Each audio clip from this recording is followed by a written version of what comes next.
Alrighty, guys, so now we're going to talk about how we can use these visual representations of fractions to problem solve in some more real world application problems. So this example says Mrs. Drayton has 27 chocolate bars, so altogether 27 chocolate bars.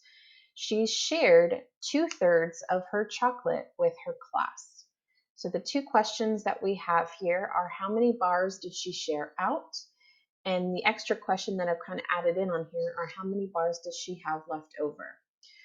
So I've created this visual for you already, but essentially what we see here is that this entire bar model represents my 27 chocolate bars. So we kind of have this dotted line going down over here across the bottom to show me that this entire bar represents my 27 chocolate bars. Okay, now when I kind of see this fractional piece of 2/3 being shared with her class, I have to then visualize what the 2/3 means, what it represents.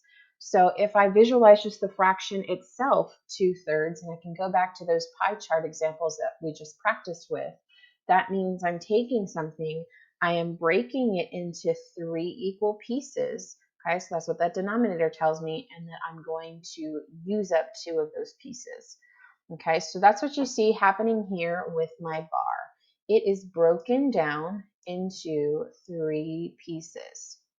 So what I did was I took those 27 bars and I said, okay, if I'm going to break it into these 3 pieces evenly, okay, how many bars would be in each section? So that's kind of a division problem there. Hence the whole fraction bar.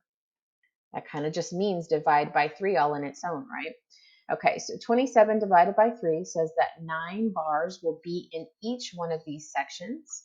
And then Miss Drayton is going to share out 2 of those 3 sections. So you see I've highlighted 2 of those sections, okay, to show that these are the bars that I'm going to share out with the class. And then what is not highlighted over there on the right-hand side is going to be the bars that, guess what, that I have left over. Okay, so now I can answer those questions using my visual representation of this fraction. So how many bars did she share out? Well, highlighted 2 of those pieces. There's 9 in this piece and 9 in this piece. So together we have shared out 18 bars looking at 2 of my thirds. Okay, so I can answer that up here, 18 bars. And then just kind of finishing out that what's left over, I can look at my visual representation one more time and see that that third piece that is left over that hasn't been utilized tells me that Miss Drayton has 9 bars left over to herself.